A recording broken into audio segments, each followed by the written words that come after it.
দেশ টেলিভিশনের ব্যবসা বাণিজ্য বিষয়ক নিয়মিত টক শো বিজনেস টাইমসে আপনাদের সবাইকে স্বাগত জানাচ্ছি। আমি সুলতান মাহমুদ। আমাদের আজকের আলোচনার বিষয় পোলট্রি শিল্পের সংকট উত্তরণের উপায় কি বা উত্তরণে করণীয় কি। আর এই আলোচনায় অংশ নেওয়ার জন্য আমাদের স্টুডিওতে আমরা অতিথি হিসেবে পেয়েছি বাংলাদেশ বিডার্স অ্যাসোসিয়েশনের সভাপতি জনাব মাহবুবুর রহমান। আপনাকে স্বাগত জানাচ্ছি। আপনাকে ধন্যবাদ। জি, প্রিয় দর্শক, দেশে পোলট্রি শিল্পে একটি বৈপ্লবিক পরিবর্তন এসেছিল।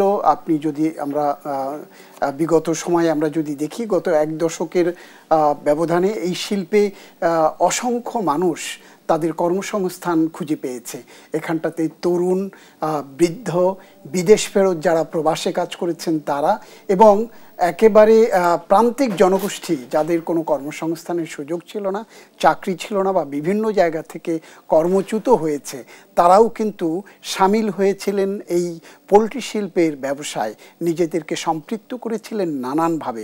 একেবারে ছোট্ট খামার থেকে শুরু করে বড় বড় খামার তৈরি হয়েছে গত এক দশকে এই শিল্পে, এবং এই শিল্পে খামারের সংখ্যা ছিল প্রায় 3 লক্ষাধিক। কিন্তু করোনা পরবর্তী কাল থেকে এই গত 3-4 বছরে এই শিল্পে একটি বড় বিপর্যয় নেমে এসছে, এবং সেখানটাতে নানান উপসর্গ কাজ করেছে। আমরা যেটি দেখতে পাচ্ছি, কর্মসংস্থান হারাচ্ছে মানুষ, এবং এই পোলট্রি শিল্পে কর্মসংস্থান হারানোর মূল কারণ যে এই শিল্পটি নানান ঘাত প্রতিঘাতের মধ্য দিয়ে তাদেরকে টিকে থাকতে হচ্ছে। একরকম বড় ধরনের সংকট তৈরি হয়েছে গত কয়েক বছরের ধারাবাহিকতায়। তো সেই সংকট কেন হলো, কিভাবে হলো এবং তার উত্তরণের পথ কী, সেটি নিয়ে আমরা আজকে আমাদের অতিথির সাথে আলোচনা করব। প্রারম্ভিক আলোচনায় জনাব মাহবুব রহমান, আমি আপনাকে স্বাগত জানাতে চাই এই আজকের আলোচনায়, এবং আপনাকে দিয়ে শুরু করতে চাই আলোচনা যে কী অবস্থা এই পোলট্রি শিল্পের। ধন্যবাদ আপনাকে, এবং আজকের এই দেশ টিভিকে ধন্যবাদ এই ধরনের একটি প্রোগ্রামের আয়োজন করার জন্য, এবং আপনারা যারা শুনছেন দেশে বিদেশে তাদের সবাইকে ধন্যবাদ এবং কৃতজ্ঞতা জানাচ্ছি। আসলে পোলট্রি শিল্পের উপর বলতে গেলে আসলে বলতে হয়, পোলট্রি বাংলাদেশে আসলে গত প্রায় 25 বছরের বা 30 বছরের শিল্প। এটি খুব ছোট থেকেই আমাদের দেশে হাঁটি হাঁটি পা পা করে আসলে শুরু হয়, এবং সবচেয়ে গুরুত্বপূর্ণ বিষয় হলো পোলট্রিতে যেই পণ্যটা উৎপাদন হয়, যেমন ডিম এবং মুরগি, এটি আমাদের জন্য অত্যন্ত প্রয়োজনীয় একটি খাবার। কারণ আপনি জানেন যে ছোট একটি বাচ্চা, 2 বছরের বাচ্চা থেকে শুরু করে 90 বছরের একজন বৃদ্ধ, প্রত্যেকেরই কিন্তু প্রতিদিন কমপক্ষে একটা ডিম খাওয়াটা আসলে খুবই প্রয়োজনীয় তার সুস্বাস্থ্যের জন্য, তার মানসিক বিকাশের জন্য, তার সামগ্রিকভাবে তাকে ভালো থাকার জন্য। পাশাপাশি মাংস, ব্রয়লার মুরগির মাংস, যেটা আসলে আমাদের দেশে আপনারা জানেন যে দেশি মুরগি বলতে এখন তেমন কিছুই নাই। সেক্ষেত্রে এই যে ব্রয়লারের মাংস অত্যন্ত কম মূল্যে, রিজনেবল প্রাইসে, গরিব থেকে ধনী সবাই কিন্তু সবারই প্রয়োজন হয় মাংসটা। ডিম মুরগি দুইটাই অত্যন্ত প্রয়োজনীয় খাবার, যেটা ছাড়া আসলে প্রত্যেকেরই চলে না, আমাদের একটি বড় যোগান আসছে এখান থেকে। বড় যোগান মানে আপনি বলতে পারেন আমিষের ম্যাক্সিমাম যোগানটাই আসলে পোলট্রি থেকে আসে, ডিম এবং মুরগি থেকে। তো এরকম একটি প্রয়োজনীয় শিল্প যেহেতু, আবার এই শিল্পটা এত প্রয়োজনীয় একটা বিষয় হওয়াতে একদিক থেকে আমাদের রাষ্ট্রীয় প্রয়োজন থেকে সরকার বিভিন্ন সময় বা বিভিন্ন ধরনের উদ্যোক্তা সবাই মিলেই কিন্তু এই শিল্পটাকে আমরা শুরু থেকেই, যেহেতু আমাদের দেশে অনেক মানুষ, প্রায় 18 কোটি মানুষের দেশ এই দেশ, আমাদের দেশ একটা ছোট্ট দেশ, আমাদের আয়তনে আমরা খুব ছোট, কিন্তু আমাদের পপুলেশন কিন্তু অনেক বড়। সেই বিবেচনায়ও কিন্তু এই 18 কোটি মানুষের খাবারের জন্য এই পোলট্রি সেক্টর কিন্তু অত্যন্ত গুরুত্বপূর্ণ ভূমিকা পালন করে, বিশেষ করে আমিষের চাহিদা মেটাতে। তো এই শিল্পের প্রয়োজনীয়তা অনেক হলেও কিন্তু শিল্পটি কিন্তু এমন একটা শিল্প, কারণ আপনারা জানেন পোলট্রি লাইভ ইন্ডাস্ট্রি, এখানে আপনার জীবন নিয়ে কাজ করতে হয়। প্রতি একদিনের একটা বাচ্চা একজন খামারি তার খামারে তোলে, এবং 6 মাস পালার পরে আসলে সে ডিম পায়। আবার একটা বাচ্চা, সে একদিনের বাচ্চা তোলে, সেটা 1 মাস বা 35 দিন পালার পরে সেই মাংস, সেটা একটা বড় 1.5 কেজি বা 2 কেজি ওজনের একটা ব্রয়লার মুরগি হয়, সেটা সে বিক্রি করতে পারে। এই যে ছোট বাচ্চাটাকে লালন পালন করার যে প্রক্রিয়া, যে পদ্ধতি, এটি কিন্তু খুব সহজ নয়। কারণ আপনারা জানেন যে খুব নাজুক প্রকৃতির প্রাণী এটি, এবং এটা যে কোনো কিছুই এটাকে এফেক্ট করে। অতি গরম হলেও এটার জন্য সমস্যা, অতি ঠান্ডা হলেও এটা সমস্যা, বৃষ্টি বেশি হলেও সমস্যা, বন্যা হলে সমস্যা। অর্থাৎ এর জন্য একটা স্ট্যান্ডার্ড তাপমাত্রা এবং পরিবেশের খুব প্রয়োজন হয়, যেটা আসলে আমাদের দেশে এরকম একটা ক্লাইমেট, এরকম একটা ট্রপিক্যাল এনভায়রনমেন্টে এই মানে এই বাচ্চাগুলিকে লালন পালন করাও কিন্তু বেশ কঠিন। আবার অল্প জায়গায় বেশি মুরগি পালতে হয় বিধায়, কারণ এটা মানে বাণিজ্যিকভাবে লালন পালন করা বিধায় এর স্পেসিফিক একটা ছোট ঘরে 1000 স্কোয়ার ফিট ঘরে 1000 মুরগি থাকে। তাহলে অল্প জায়গায় বেশি লালন পালন করতে হয় বিধায়ও কিন্তু তার নানান ধরনের ডিজিজ আসে, রোগ ব্যাধি আসে। আর একটার রোগ আসলে কিন্তু এটা ভাইরাস হয়ে 100, 1000 মুরগিতে ছড়িয়ে যায়, যে কারণে এখানে অত্যন্ত রিস্কি একটা সেক্টর। এখানে পরিবেশের কারণে তাদের অনেক ক্ষতি হয়, ডিজিজের কারণে অনেক ক্ষতি হয়। আবার আমাদের দেশে সাধারণ মানুষ যারা এই শিল্পে প্রথম আসে তখন তাদের অভিজ্ঞতার স্বল্পতা থাকে, যে কারণেও তারা ম্যানেজমেন্ট, কারণ এটা একটা বৈজ্ঞানিক উপায়ে এটাকে লালন পালন করতে হয়, সেই অভিজ্ঞতা বা সেই জ্ঞান না থাকাতে সেখানেও কিন্তু ম্যানেজমেন্টাল ইস্যুতে তাদের অনেক বড় ক্ষতি হয়। আবার ভালো মেডিসিন, ভালো ভ্যাকসিন, আবার ভালো ফিড, এটাও কিন্তু অত্যন্ত জরুরি এই প্রাণীগুলির জন্য বা এই শিল্পের জন্য বা মুরগির জন্য। তাহলে সেখানেও কিন্তু নানান ধরনের মানে সমস্যাগুলো বিভিন্ন সময় কাজ করে বিধায় মেডিসিন দ্বারা, ভ্যাকসিন দ্বারা এবং খারাপ ফিড দ্বারাও কিন্তু এই মুরগিগুলো ক্ষতিগ্রস্ত। অর্থাৎ আমি বলছি যে যারা এই শিল্পে শুরু থেকে মানে কাজ করার জন্য আসছেন, অনেকেই কিন্তু এই নানান ইস্যুগুলোকে তারা হ্যান্ডেল করতে না পারাতে তারা কিন্তু অনেকেই ঝরে পড়েছেন বা ঝরে পড়ে যায় সাধারণত। আবার সবচেয়ে বড় একটা বিষয় হলো বাজার, কারণ এটা উৎপাদন খরচ বছরের একটা লম্বা সময় ধরে এই ডিম এবং মুরগি দুইটাকেই উৎপাদন খরচের নিচে কিন্তু সবাইকে বিক্রি করতে হয়। অনেকেই হয়তো প্রশ্ন করেন যে আপনারা ব্যবসা করেন, আপনারা তো কখনোই লস হলে কি মানুষ ব্যবসা করে? কেউ কিন্তু লসের জন্য ব্যবসা করে না, বা লস হলে সেই ব্যবসা করে না। কিন্তু এটা একটা ব্যতিক্রম জিনিস, কারণ যখন আপনি বাচ্চাটা ঘরে উঠান, আপনি জানেন না 6 মাস পরে ডিমের দাম কত হবে। আপনি যখন বাচ্চাটা ঘরে উঠান লেয়ার মুরগিতে, আর ব্রয়লারের ক্ষেত্রে ধরেন আপনি জানেন না যে 35 দিন পর একটা ব্রয়লারের দাম কি হবে। সেজন্য একজন খামারি সে আশা করে যে এটা লাভজনক হবে, সে আশা করেই সে কিন্তু একটা বাচ্চা ঘরে উঠায় এবং তারপর ফিড খাওয়ায়, তাকে ভ্যাকসিন দেয়, তার মেডিসিন দেয় এবং অনেক কষ্ট, অনেক যত্ন করে তাকে বড় করে। কিন্তু যখন সেটা বিক্রির উপযোগ্য হলো, দেখা গেল মার্কেটে ডিমের দামও কম, বাচ্চার দামও কম, মানে মুরগির দামও কম। সেক্ষেত্রে সে কিন্তু মার্কেটের কারণে কিন্তু একটা বড় ধরনের লস করে। সবসময় না, অধিকাংশ সময়, কিছু সময় লস করে। তাহলে দেখেন এই শিল্পের মানে নেগেটিভ দিকগুলো কিন্তু অনেক, তাকে নানান কারণে কিন্তু ক্ষতির সম্মুখীন হতে হয়। তো এরকম একটা শিল্প, এরকম একটা কাজ যখন একটা মানুষ, এবং এখানে অত্যন্ত মনোযোগ সহকারে কাজ করতে হয়, অত্যন্ত ধৈর্য সহকারে কাজ করতে হয় এবং অত্যন্ত নিষ্ঠা নিয়ে কাজ করতে হয়। অর্থাৎ একজন খামারি, ব্রয়লার বা লেয়ার মুরগির খামারের জীবনটা কিন্তু সাধারণ মানুষের থেকে একটু ব্যতিক্রম হয়ে পড়ে। ঝুঁকিপূর্ণ বিনিয়োগ এবং তার কনসেন্ট্রেশন ওই কাজের প্রতি অনেক হাই লেভেলে না থাকলে এই কাজটা আসলে করা যায় না। তাহলে এটা কিন্তু সেই শুরু থেকে অদ্যাবধি পর্যন্ত আজকে 25-30 বছরে কিন্তু বহু মানুষ এই কাজে আসছে এবং বহু মানুষ কিন্তু হারায় গেছে। তো এখন এখানে আসার দিক হলো যে হারায় যায় অনেকে, আবার নতুন অনেকে আসে। কারণ আপনারা জানেন যে আমাদের দেশে অনেক মানুষ এবং প্রত্যেকেরই একটা পেশা বা একটা তার উপার্জন দরকার হয়, তার পরিবারের জন্য, তার নিজের জন্য উপার্জন করার জন্য একটা সহজে একজন খামারি বা একজন গ্রামের মানুষও কিন্তু এই শিল্পে যুক্ত হতে পারে খুব সহজে। একটা ঘর করে নেয় এবং সেখানে বাচ্চা উঠায় এবং সেটা লালন পালন করে সে লাভের আশায় কাজটা করে। তাহলে অনেকেই কিন্তু হারায় যায়, অনেকেই কিন্তু আবার নতুন করে আসে। আমরা সেটি দেখছি, সেভাবে আসছে, আসা যাওয়ার মধ্যে এই শিল্প আজকে এই জায়গায় এসছে।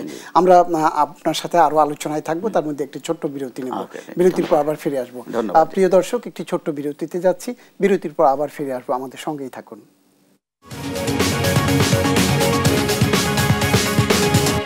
বিজ্ঞাপন বিরতির পর আবার ফিরছি আমাদের নির্ধারিত আলোচনা, পোল্ট্রি শিল্পের সংকট উত্তরণের করণীয় কি।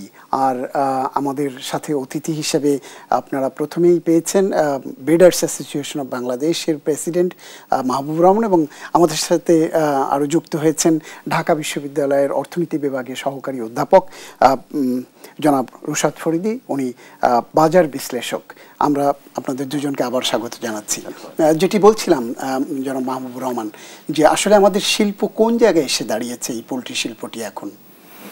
আসলে পোল্ট্রি শিল্প এখন আসলে অনেক বড় একটা শিল্প, এবং আমার মনে হয় যে জিডিপিতে গার্মেন্টসের পরে আসলে পোল্ট্রি শিল্পেরই অবদানটা বেশি। এবং সবচেয়ে বড় হলো এর সাথে কিন্তু প্রায় 60 থেকে 70 লক্ষ মানুষ কিন্তু ডিরেক্ট ইনভলভ, ডিরেক্ট এবং এই শিল্পের সাথে যুক্ত, এবং 50 থেকে 60 হাজার কোটি টাকার ইনভেস্টমেন্ট কিন্তু এই শিল্পে আছে। তো অর্থাৎ শিল্পটি একটা বিকাশমান জায়গায় কিন্তু অলমোস্ট কাজ করছে। কিন্তু প্রশ্ন হলো যে এটা আমাদের দেশে ধরেন ছোট খামারি, মাঝারি খামারি, বড় খামারি এবং বিভিন্ন স্তরে কিন্তু খামারটা ডেভেলপ করেছে। এবং শিল্পে যে আধুনিকায়ন, কারণ আপনারা জানেন যে এটাকে আসলে এর নার্সিংটা অত্যন্ত ইম্পর্ট্যান্ট, এবং সেখানে গতানুগতিক পদ্ধতিতে এইটাকে এখন লালন পালন করাটা বেশ কঠিন। বিশেষ করে ব্রিডিং ফার্মগুলি, এগুলিকে আপনি এনভায়রনমেন্ট কন্ট্রোল হাউস ছাড়া কিন্তু লালন পালন করা সম্ভব না। কারণ এই ব্রিডিং ফার্মে যে মুরগিগুলি লালন পালন করা হয়, অর্থাৎ বাবা মা যেটা ডিম থেকে বাচ্চা হয়, যে বাচ্চাটা ব্রয়লার হয় বা লেয়ার হয়, এই মুরগিগুলি কিন্তু ওজনে বেশ বড়, 4 কেজি থেকে 4.5 কেজি বা মানে 4 কেজির কাছাকাছি এরকম কিন্তু এক একটা মুরগি। এবং বিশেষ করে এই ধরনের টেম্পারেচারে, যখন টেম্পারেচারটা 26 বা 27-এর উপরে চলে যায়, 28-29 ডিগ্রি তার উপরে, তখন কিন্তু এই মুরগিগুলি আসলে মারা যেতে থাকে। তো সেই কারণেই এই মুরগিগুলোকে অবশ্যই আপনি 22 থেকে 26 ডিগ্রি টেম্পারেচারে কিন্তু ব্রিডার ফার্মগুলিকে আসলে ব্রয়লার ব্রিডারকে আসলে রাখতে হয়। লেয়ার ব্রিডারও অনেকটা তাই, টেম্পারেচারটা মুরগির জন্য আসলে সহনীয় হলো 22 থেকে 26 বা 27 ম্যাক্সিমাম। কিন্তু আমাদের দেশে বাস্তবে বেশিরভাগ সময় কিন্তু এর উপরেই টেম্পারেচারটা থাকে, শীতকে যদি শুধু বাদ দেন, 2-3 মাসকে যদি বাদ দেন, তাহলে এখানে মুরগিটাকে আপনার বেশ যত্ন সহকারে এবং এনভায়রনমেন্ট কন্ট্রোল হাউসে লালন পালন করতে হয়। সেই ক্ষেত্রে এই ধরনের খামারের পরিমাণ আসলে আমাদের দেশে এখনো ছোট খামারিরা খুব বেশি না, মূলত ব্রিডার ফার্মগুলি এইভাবে আছে, বা জিপি ফার্ম কয়েকটা 4-5টা জিপি ফার্ম, তারা এই ব্যবস্থাপনায় আসলে মুরগিটাকে লালন পালন করতে পারছে। এরপরে এসে যেটা লেয়ার এবং ব্রয়লার, যেটা কমার্শিয়াল, যেটা বাজারে আমরা যেটা ডিম খাই, যে তার মুরগি বা ব্রয়লার মুরগি যেটা মাংসের জন্য তৈরি হয়, এগুলিকে ওপেন হাউসে এখনো লালন পালন করা যাচ্ছে। কিন্তু সমস্যা হলো গেলেও যে এখন আমাদের দেশে হাইয়েস্ট টেম্পারেচার অনেক সময় 38-40 হয়ে যাচ্ছে, সেখানে কিন্তু ব্রয়লার মুরগিও কিন্তু মারা যায়, ব্রয়লার মুরগিও কিন্তু মারা যাচ্ছে। আমরা বলি যে হিট স্ট্রোক, হ্যাঁ, হিট স্ট্রোকে মারা যায়। এবং লেয়ার কিন্তু তার প্রোডাকশন লস করে। দেখা যায় তার প্রোডাকশন যদি 90% থাকে বা 80% থাকে, সেটা 5-7-10% কিন্তু একদিনে কিন্তু ওই সময় খায় কম, প্রোডাকশনও কম, তার গ্রোথ কম হয়, মর্টালিটি হয়, এবং তখন সে দুর্বল হয়। আর মানুষ যখন ইমিউনিটি যখন কমে যায় শরীরের, মানুষের মতোই, তখন তাকে নানান ধরনের রোগ ব্যাধি, ভাইরাস আক্রমণ করে, তার ডিজিজও বেশি হয়। তো এই ধরনের একটা সেক্টর, এটাকে কিন্তু আসলে আবার অতি প্রয়োজনীয়, মানুষের জন্য অত্যন্ত প্রয়োজনীয়। ডিম প্রতিদিন লাগে মানুষের, মুরগি লাগেই, তাহলে সেই ক্ষেত্রে এটা অত্যন্ত প্রয়োজনীয়, কিন্তু আবার অনেক আপনার রিস্কি। তাহলে সেটা আসলে সেটার জন্য যদি একটা সুন্দর ব্যবস্থাপনা না থাকে, বা সরকার এবং বিভিন্ন মহলের যারা এর সাথে সম্পর্কিত, তার যদি একটা সঠিক মানে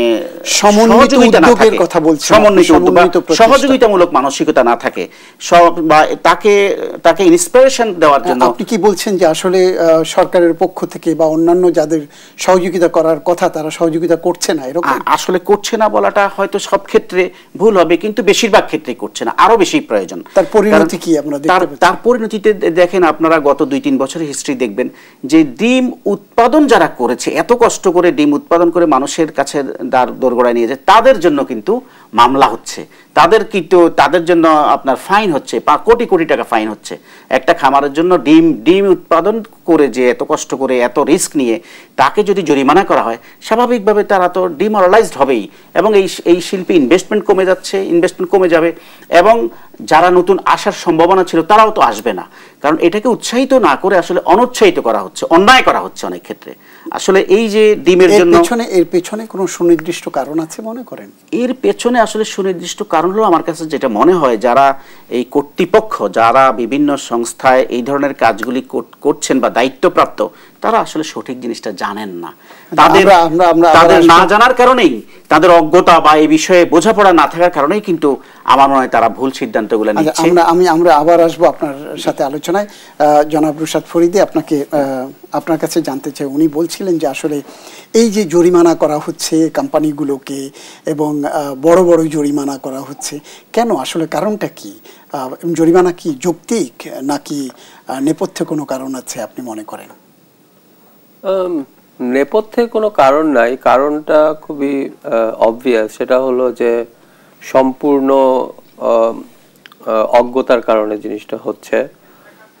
এবং এক ধরনের দায়বদ্ধহীনতা এবং খুব শর্টকাট নেওয়া। একটু ব্যাপারটা বোঝাই, যারা এই বেসিক্যালি যেই কারণে জরিমানাটা হচ্ছে সেটা কারণটা হচ্ছে গিয়ে আমরা বলি ইকোনমিক্সের ভাষায় যে মার্কেট ম্যানিপুলেশন, বাজারে কোনো অসাধু তৎপরতার কারণে, যেটাকে আমাদের দেশে খুব পপুলার ভাবে সিন্ডিকেট নামে পরিচিত।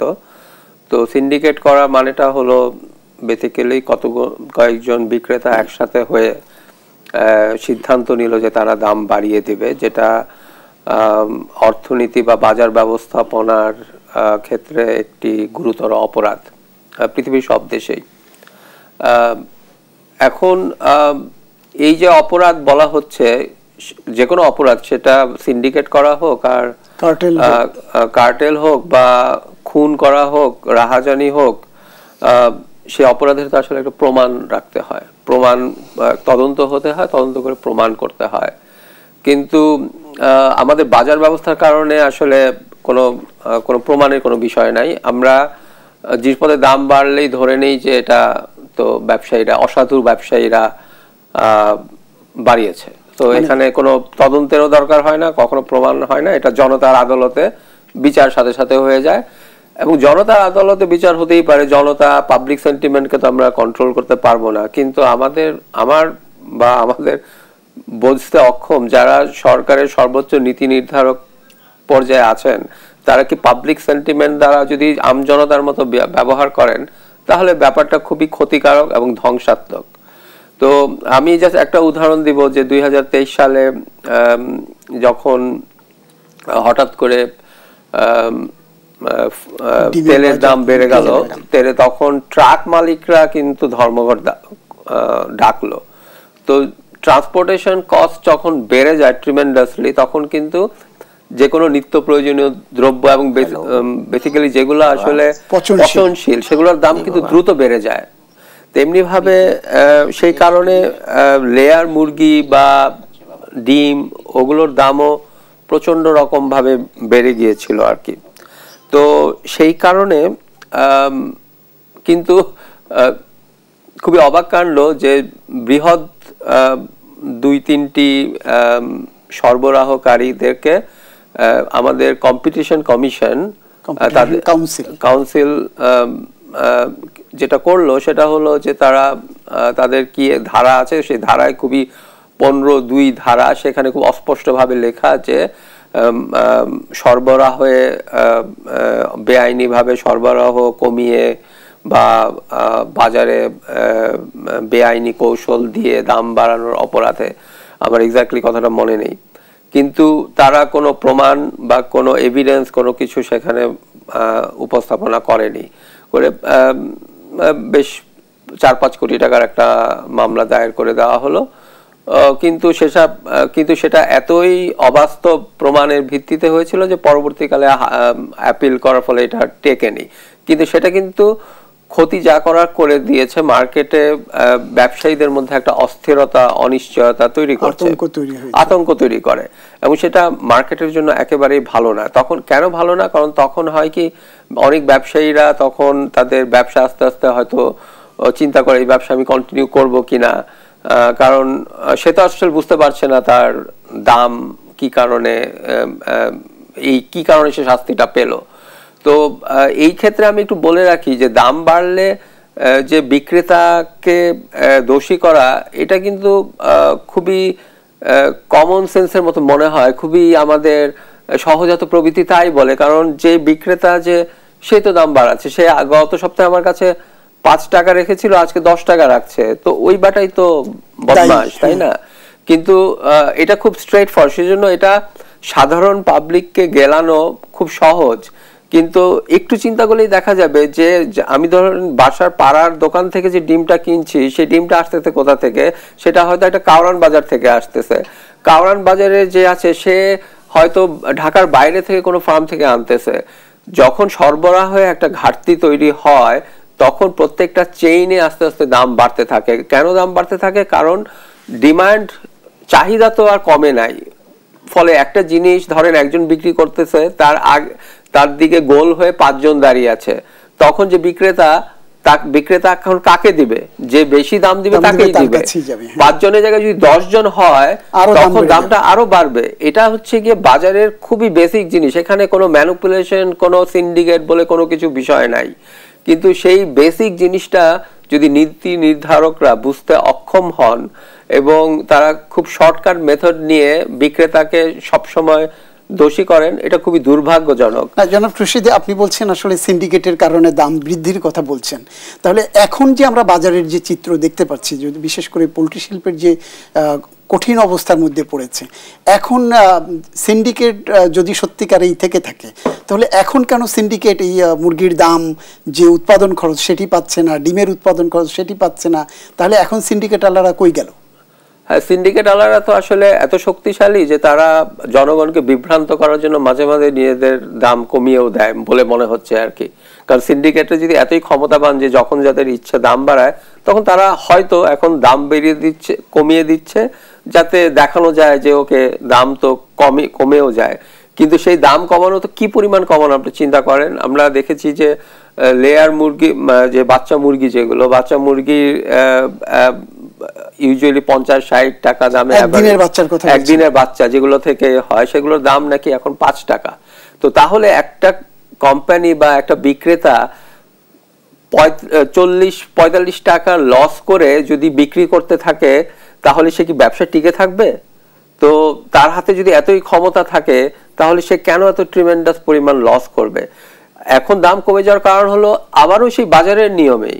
কারণ হচ্ছে যে উৎপাদন বেড়েছে আর ডিমান্ড এই সময়টাতে ডিমান্ড এমনিতেও কম থাকে। কোরবানি ঈদের পরে, আমের মৌসুম এবং কোরবানি ঈদের পরে গরুর মাংস সবার ঘরে ঘরে আছে। তো এবং সেটা আবার দেখা যাবে যে কয়েক মাস পরে চিত্রটা আবার পাল্টে যাবে। তো এটা বাজারের একটা সাইকেল, এটাকে আমরা সিজনালিটি বলি। সিজন অনুযায়ী ডিমান্ড সাপ্লাই হয়। কিন্তু এখন যখন আপনি যখন দাম অনেক বেড়ে যাওয়ার ফলে আপনি বলছেন যে ভোক্তারা ক্ষতিগ্রস্ত হচ্ছে, তাহলে এখন যখন যারা ব্যবসায়ী তাদের মোটামুটি জীবন জীবিকা ধ্বংস হয়ে যাচ্ছে, আপনি উৎপাদকদের কথা বলছি, তাহলে তাদের দিকে এখন সরকার এসে কেন বলছে না যে দাম এত কম, আমরা দাম এত কমে বিক্রি করাটা অনুচিত হচ্ছে, আমরা একটা দাম ঠিক করে দিই। তো এটা বলাটাও কি ঠিক হবে কিনা সেটা অন্য প্রশ্ন। কিন্তু এই আলোচনাটা কিন্তু দাম যখন একদম কমে যায় তখন কিন্তু এটা নিয়ে কোনো আলোচনা অ্যাবসলিউটলি হয় না। আমরা তো দেখেছি যে ডিমের দাম ঠিক করে দিয়েছে, যৌক্তিক দাম নির্ধারণ করে দিয়েছে সরকার। আবার একইভাবে ব্রয়লার মুরগির দামও যৌক্তিক দাম নির্ধারণ যেটিকে বলা হয়। এখন সেই যৌক্তিক যে দাম নির্ধারণ করা হয়েছে সেটি প্রায় ডিমে 11 টাকার কাছাকাছি যৌক্তিক দাম নির্ধারণ, যেটা কৃষি সম্প্রসারণ অধিদপ্তর সহ সংশ্লিষ্ট যারা আছেন তারা খামারিদের সাথে বসে এটি দাম নির্ধারণ করে দিয়েছেন। কিন্তু এখন খামার থেকে একটি ডিম বিক্রি হচ্ছে 7 টাকা, 7.5 টাকায়। তাহলে এই যৌক্তিক দাম নির্ধারণের বিষয়টি কোথায় গেল? প্রথম কথা, যৌক্তিক দাম বিষয়টাই খুবই উদ্ভট এবং অবাস্তব। বাজারে যৌক্তিক দাম বলে কিছু নাই। যৌক্তিক কি হিসাবে নির্ধারণ করা হয়? আমার কাছে যৌক্তিক মনে হচ্ছে বলে, বা সরকারের কাছে যৌক্তিক মনে হচ্ছে, নাকি আপনার কাছে যৌক্তিক বলে হচ্ছে? যৌক্তিক কথাটাই তো একটা অস্পষ্ট। বাজারে মূল্য নির্ধারণ হয় ডিমান্ড এবং সাপ্লাইয়ের সম্মিলনে, এবং সেটা ডিমান্ড এবং সাপ্লাইয়ের সম্মিলনের বিষয়টা প্রতিদিন চেঞ্জ হতে পারে। তো প্রতিদিনে যেই দামটা এখন বাজারে আছে, যেখানে মূলত সেই বাজার যেগুলোতে অনেক বিক্রেতা এবং অনেক ক্রেতা আছে, যেখানে কেউ ডিসাইড করতে পারে না যে যৌক্তিক দামটা কি। সবাই মিলে ইন্টারাকশনে, যেটাকে আমরা বলি বাজারের অদৃশ্য হাত, প্রাইসটাকে যেখানে ডিটারমাইন করে সেটাই সেই দিনের যৌক্তিক প্রাইস, তাই না? তো এই যৌক্তিক প্রাইসটা তখনই বলা হয় যখন জিনিসপত্রের দাম বেড়ে যায়। ট্রিমেন্ডাসলি কমে গেলে কিন্তু সেটা যৌক্তিক প্রাইস কি যৌক্তিক প্রাইস না সেটা নিয়ে আর কেউ মাথা ঘামায় না। যখন দাম যদি 20 টাকা হয়ে যায় ডিমের, তখন বলবে যে যৌক্তিক দামের চেয়ে তো অনেক বেশি, এটা তো হতে দেওয়া যায় না, তো জরিমানা করা হোক। যখন এটা কমে 8 টাকা 5 টাকা হয়েছে, যৌক্তিক দাম, এটাও তো যৌক্তিক দাম না, এটাও তাহলে অযৌক্তিক দাম, কিন্তু সেটা নিয়ে আর কেউ কোনো কথা বলছে না। তো সেখানে সরকারি সংস্থার কি করণীয়?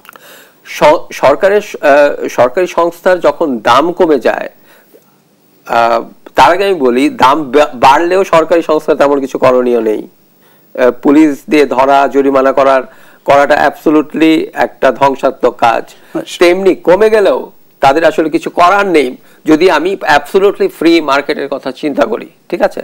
কিন্তু যেখানে বিষয়টা হলো সরকার যেটা করতে পারে, যেটা আমি এর আগেও কয়েকবার বলেছি, সরকারের কাজ হলো রেফারির মতো থাকা, মাঠের ঢুকে গোল কিভাবে দিতে হবে, কয়টা গোল দিতে হবে সেটা বলা না। তেমনি মার্কেটের ক্ষেত্রে, বাজারের ক্ষেত্রে সরকারের ভূমিকাটা হবে হচ্ছে মার্কেটের বাইরে থেকে পরিস্থিতি দেখা, যে কেউ ফাউল করছে কিনা। ফাউল মানে ওই যে প্রাইস ম্যানিপুলেশন, তারা মিলে জিনিসপত্রের দাম বাড়িয়ে দিচ্ছে কিনা, সেটা এভিডেন্স দেখতে হবে, সেই অনুযায়ী শাস্তি দিতে হবে।